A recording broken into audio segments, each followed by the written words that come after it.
Salut à vous, j'espère que vous allez bien. Aujourd'hui, on va parler d'un sujet qui est assez important dans l'écosystème crypto-monnaie. Vous savez, l'écosystème crypto-monnaie est encore embryonnaire. Et dans cet embryon et dans ce début, il y a des choses qu'il ne faudrait pas forcément qu'on fasse, auquel cas l'écosystème pourrait tout simplement mourir. Et l'une de ces choses qu'on ne doit pas faire actuellement, c'est de tuer l'écosystème, de tuer l'innovation, comme ce que la Security Exchange Commission, qui est un organe du côté des États-Unis, qui est censé veiller au fait que les entreprises respectent les règles qui ont été établies sur le sol américain. Okay? Mais cet organisme est, depuis un bon bout de temps, en train de pousser ses actions au niveau des crypto-monnaies. Vous avez vu ce qui s'est passé avec Ripple, et donc Ripple a gagné. Vous avez vu le cas Binance, vous avez vu le cas FTX, vous avez vu d'autres cas dans l'écosystème crypto-monnaie. Et maintenant, c'est le cas Ethereum. Et le cas Ethereum est en train de créer des bruits dans l'écosystème crypto-monnaie parce que l'écosystème blockchain de Ethereum est assez vaste. Il y a toute une diversité de choses qui sont déjà construites autour de cet écosystème crypto-monnaie. Et donc, le portefeuille MetaMask. Le portefeuille MetaMask, c'est créé par l'entreprise Consensus. Et Consensus, c'est une entreprise qui a une autre branche qui est chargée sur les RPC, qui est donc Infura.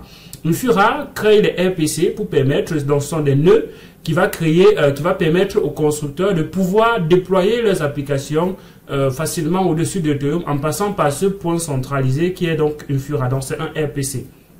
Donc, Infura a écrit ce mail à la communauté pour essayer d'alerter la communauté sur ce qui est en train de se passer, sur les dangers de ce qui pourrait arriver si aujourd'hui on catégorise Ethereum comme étant un security token. Et vous n'imaginez même pas ce qui peut arriver, c'est tellement fort ce qui peut arriver au simple fait qu'on va catégoriser Ethereum de security token. Et donc, ils sont en train de monter au créneau et ils sont en train de repoursuivre aujourd'hui la Security Exchange Commission. Et j'ai reçu ce mail et on va le lire ensemble pour comprendre effectivement les motivations derrière ce qu'ils sont en train de faire, ce qu'ils sont en train d'enclencher comme action et ce qu'ils voudraient que la communauté fasse pour les soutenir effectivement et les dangers des actions de la Security Exchange Commission. Je vais traduire ça en français pour que tout le monde puisse également lire ce que je vais bien évidemment partager. Donc, il s'agit d'un mail spécial dédié à chaque constructeur de l'écosystème Ethereum. Aujourd'hui, notre société mère Consensus, qui est donc la société qui est à l'origine de MetaMask, et Infura, qui est une sous-branche de cette entreprise, bien évidemment, a franchi une étape importante vers la préservation de l'accès de l'Ethereum par son extension. Au travers de son extension, il y a déjà plusieurs moyens d'accéder à la blockchain qui n'étaient pas possibles avant. Les sites web aujourd'hui, leur essence vient du fait qu'il y a des extensions qui leur permettent de se connecter directement dans le wallet et proposer beaucoup de choses. Donc ça fait en sorte qu'il y a plusieurs personnes qui utilisent aujourd'hui Ethereum ou bien les crypto-monnaies parce qu'il y a ces extensions-là et ça s'est développé sur d'autres blockchains bien évidemment.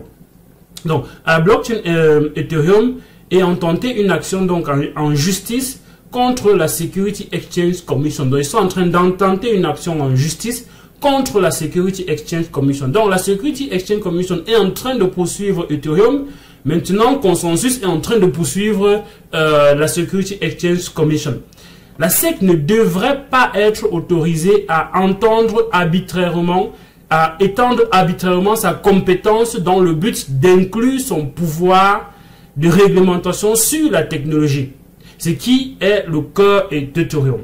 Donc ici, ils disent clairement que la SEC est en train d'outrepasser son autorité. Donc la SEC est en train de faire ce dont ils n'ont même pas l'autorité. Ils sont en train d'aller au-delà de ce qu'ils doivent faire. Ils n'ont pas l'autorité de poursuivre les réglementations sur la technologie, donc le cas de Bitcoin, dans le cas d'Ethereum. L'impact d'une telle réglementation illégale de la SEC limiterait aujourd'hui l'accès et l'utilité de chaque constructeur à l'utilisation d'Ethereum. Et c'est vrai. On va aller plus loin pour comprendre effectivement ce qui est en train de se faire. La SEC n'a la compétence que sur les valeurs mobilières. L'Ethereum n'est pas et ne doit pas être traité comme une security, donc comme un security token. Donc la SEC a simplement le droit d'interagir ou bien d'intervenir quand il s'agit des actions mobilières d'une entreprise. Comment ça lève le fonds, j'ai déjà expliqué bien évidemment. Mais non sur la technologie. Et donc Ethereum aujourd'hui, on veut catégoriser Ethereum comme étant un security token parce qu'il y aura une entreprise derrière qui émet une activité génératrice de revenus et ces activités génératrices de revenus doivent effectivement être enregistrées bien évidemment. Pourtant, ce n'est pas le cas d'Ethereum. Ethereum met une technologie sur pied sur le marché et tout le monde peut utiliser la technologie pour pouvoir effectivement faire ce qu'elle veut de cette technologie. C'est un peu comme quelqu'un qui a inventé par exemple Internet. Est-ce qu'il a enregistré son entreprise pour dire ok, c'est moi qui ai inventé Internet, Internet c'est ma propriété. Internet c'est la propriété de personne aujourd'hui. Tout le monde peut construire au-dessus d'Internet. Tout le monde peut créer un service au-dessus d'Internet. Il s'agit de la technologie. Est-ce que quelqu'un aujourd'hui dit, c'est moi le propriétaire de l'inventeur de l'intelligence artificielle? L'intelligence artificielle, c'est ma propriété. Et donc, toute personne qui veut utiliser l'intelligence artificielle doit forcément me contacter parce que c'est moi le propriétaire. Effectivement, c'est ce qu'on est en train de dire quand on veut sécuriser, quand on veut qualifier Ethereum de security token. Parce qu'on est en train de dire, c'est la propriété d'une entreprise et toutes les personnes qui veulent donc utiliser cela doivent forcément demander l'autorisation de l'entreprise et que c'est l'entreprise qui doit coordonner tout ce qui est fait dans son écosystème. Pas forcément, c'est l'entreprise qui devait proposer les services et ce n'est pas forcément le cas. Ok, Ethereum aujourd'hui c'est quelque chose qui est ouvert, tout le monde participe, il y a plusieurs acteurs qui participent à la validation et ainsi de suite, tout le monde peut construire ses applications, déployer sur Ethereum, construire ses sites, construire son entreprise qui peut maintenant être régulée parce que c'est une entreprise qui peut proposer un service en se basant sur une technologie. Parce que Ethereum, c'est une technologie, effectivement. Et donc, aujourd'hui, Consensus dit, en fait, la SEC n'a pas le pouvoir de réglementer les technologies. Elle a le pouvoir de réglementer les valeurs mobilières. Et Ethereum n'est pas une valeur mobilière et ne devrait donc pas être catégorisé comme security. Voilà pourquoi ils sont en train de poursuivre la SEC aujourd'hui, parce que la SEC est en train de outrepasser son pouvoir, en fait. Et donc, Ethereum est une marchandise, tout simplement. C'est une marchandise que tout le monde peut s'acheter, tout le monde peut faire un service, ainsi de suite. Est-ce que les arachides, c'est la propriété de quelqu'un? Est-ce que le macabo, c'est la propriété de quelqu'un? Est-ce que la patate, c'est la propriété de quelqu'un? Tout le monde peut cultiver la patate.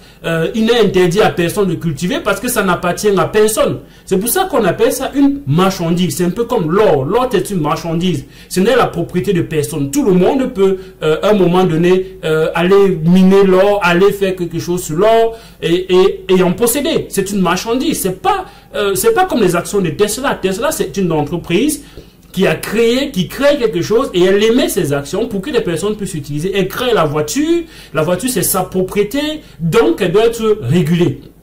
Mais le cas d'Ethereum, est-ce que c'est forcément le cas de Tesla? La réponse c'est bien évidemment non. Et donc, pour cette raison et bien d'autres raisons, les applications comme MetaMask sur lesquelles les gens du monde entier comptent pour pouvoir accéder et utiliser la blockchain, Ethereum ne sont que des intermédiaires et des courtiers en valeur mobilière. Donc, ne sont pas des intermédiaires ou des courtiers en valeur mobilière. Comment on peut aujourd'hui catégoriser des entreprises comme MetaMask comme étant des entreprises qui sont des courtiers? En quoi est-ce que MetaMask est un courtier alors qu'il a mis sur pied une technologie, une application qui permet à tout le monde d'accéder simplement d'accéder à la technologie aussi facilement? Est-ce que Consensus vend les crypto-monnaies? Est-ce que Consensus prend des commissions sur ce qui est en train d'être fait? Est-ce que Consensus propose, je ne sais pas trop quoi, je ne sais pas. Donc vous savez, les courtiers, c'est ceux qui aident les gens à acheter des actions et prélèvent des fonds, des commissions, bien évidemment, sur les actions qu'ils sont en train de faire. Là-dessus, effectivement, ça peut être des courtiers. Mais quelles sont les actions qui sont échangées? C'est là toute la question. Parce que si ce sont des trucs marchandises, ben, alors forcément, il faut se poser la question s'ils sont réellement des courtiers. Voilà où, ici, Infur a dit que MetaMask, effectivement, ne sont en aucun cas... ne sont en aucun cas des intermédiaires ou bien ne sont en aucun cas des courtiers. Donc à la base, consensus vise à tenir la SEC responsable du fait qu'elle ne possède aucune compétence pour réglementer Ethereum, les logiciels construits sur Ethereum et la blockchain Ethereum en général. Ether, c'est la crypto-monnaie, bien évidemment, et la blockchain Ethereum, c'est différent parce que ce sont deux choses totalement différentes. Ok? Et donc, il dit, la SEC n'a pas la compétence pour pouvoir adresser ce problème et pour pouvoir qualifier aujourd'hui, réglementer Ethereum ou bien les logiciels qui sont construits au-dessus d'Ethereum pour pouvoir leur donner une certaine réglementation, qualifier cela de security. C'est pas de la compétence de la SEC. Et là, ça change tout, en fait. Ça change tout parce que la SEC aujourd'hui est en train d'outrepasser son propre pouvoir. C'est ce qu'on est en train de dire clairement dans ce mail. Parce qu'aujourd'hui, on ne voit pas l'impact de ce que cela peut avoir sur l'écosystème crypto-monnaie. Si aujourd'hui, Ethereum est régulé et qualifié comme security token, ça veut dire que tout ce qui va se construire au-dessus d'Ethereum sera qualifié de security token, que ce soit les plateformes décentralisées, parce que vous êtes en train de transiter sur un truc qui est sécurisé, que ce soit, vous êtes en train de construire sur quelque chose qui est sécurisé, et donc il faudrait vous enregistrer pour que l'entreprise derrière puisse connaître tout ce qui se passe au-dessus de son activité, parce qu'auquel cas, elle doit être tenue responsable, vu que c'est sa technologie, c'est sa propriété, elle doit donc être tenue responsable de toute l'activité qui se passe au-dessus de son écosystème. Donc, les DEX, les plateformes de lending, les plateformes en fait, que ce soit même votre application d'assurance, donc tout ce qui peut se passer sur Ethereum aujourd'hui pourrait être reconsidéré par la suite. Et voilà pourquoi ce message est trop fort. Voilà pourquoi ce que Infura et Consensus sont en train de faire, c'est quelque chose qui est tellement important. Et moi, effectivement, je m'allie à leur action, je m'allie à leur démarche, parce que je me dis, ce serait tuer comme ça l'innovation, ce serait tuer ces entreprises qui sont en train de construire, qui sont encore en train de chercher les chemins, donc voir comment la blockchain peut être réellement utilisée. On serait en train de tuer ces innovations dès le tout début. Donc, nous ne pouvons et ne devons donc pas permettre que l'excès, donc que les excès et l'arbitraire du gouvernement entravent l'innovation et privent les constructeurs et les utilisateurs de la capacité d'Ethereum à améliorer la sécurité, la traçabilité, la transparence et la confiance dans les systèmes qui sont sous-jacents à nos vies numériques, donc qui sous-tendent nos vies numériques. Et c'est effectivement important. Si on ne le fait pas, ça veut dire que Ethereum, à un moment donné, sera appelé à disparaître. Parce que qu'est-ce qui va faire en sorte que Ethereum aujourd'hui dise, ok, moi je veux forcément... Non, c'est pas forcément intéressant, en fait. Il faudrait que je sois enregistré, il faudrait que tous les petits mouvements... Il y a combien de mouvements qui se passent dans ce truc par seconde? Est-ce que Ethereum est toujours au courant de tout ce qui se passe sur ce blockchain? Les mêmes coins, les shitcoins et tout ce qui se lance là. On va tenir donc Ethereum responsable pour ça? Non, pas du tout. Pas du tout, en fait. Dans les actions de consensus, cette semaine vise à protéger l'ensemble de l'écosystème Ethereum d'une ingérence trop zélée dans le travail du Web3. Parce que Ethereum ne consiste pas seulement à obtenir des informations sans autorisation, il s'agit de l'agnosité humaine sans permission, bien évidemment. Ethereum est pour tout le monde. Est-ce que tu te sens donc, est-ce que tu ressens la même chose? Est-ce que tu ressens que Ethereum est vraiment pour tout le monde? Moi, je ressens que oui, Ethereum est pour tout le monde. Tout le monde peut accéder à Ethereum, faire ce qu'il veut sur Ethereum, faire ses transactions là-dessus, comme il veut. Des Layer 2 qui se construisent au-dessus, des Layer 3, des oracles, des trucs qui se construisent à côté. Ethereum est en train de devenir un très gros écosystème. Et si aujourd'hui on ne soutient pas Ethereum, c'est un peu comme si tu vois, ils sont venus chez le voisin, tu les as laissés faire, un jour ça va arriver chez toi en fait. Donc ils vont commencer par Ethereum, et si ça ne marche pas avec Ethereum, si ça marche avec Ethereum, c'est évident qu'après on va aller vers la Binance Smart Chain, on va aller vers d'autres blockchains, on va aller dans tout l'écosystème crypto-monnaie qui sera effectivement affecté. Ok? Et donc pour aider la communauté à faire entendre sa voix, nous vous appelons à rejoindre le mouvement. Inscrivez-vous à recevoir les futures mises à jour sur les manières dont vous pouvez contribuer là-dessus. Et moi, je me suis inscrit, bien évidemment, pour pouvoir contribuer à cela. Dès que je vais recevoir des mises à jour, s'il y a des choses, des actions à prendre, je vais effectivement vous tenir informé parce qu'il faudrait qu'on prenne ces actions pour soutenir effectivement cette démarche de consensus que je trouve assez intéressante. Les amis, il faudrait qu'on agisse, il ne faudrait pas qu'on soit passif, il ne faudrait pas qu'on soit des personnes qui soient uniquement là en train de chercher notre petit agent.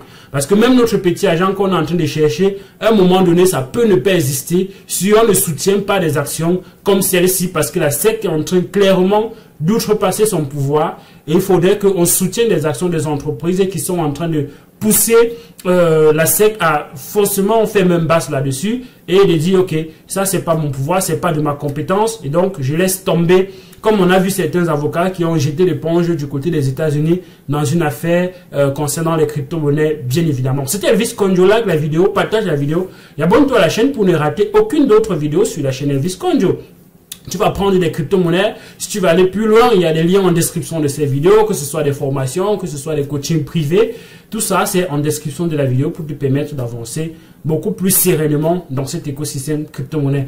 Prépare-toi pour notre rendez-vous, notre masterclass qui va se tenir en ligne le vendredi 10 mai. Pour t'apprendre comment tu peux épargner 100 000 $ dans l'écosystème crypto, avec l'écosystème crypto-monnaie, au travers de l'écosystème crypto-monnaie, qui est bien plus facile qu'avec les banques, bien évidemment, et plus rentable qu'avec les banques. La crypto-monnaie, c'est là où il faut aller, les amis. Le lien pour réserver sa place pour cette masterclass, c'est également en description de cette vidéo. C'est uniquement sur réservation, parce qu'on aura un nombre de places limité. Je te revois là-bas à la prochaine vidéo. Ciao!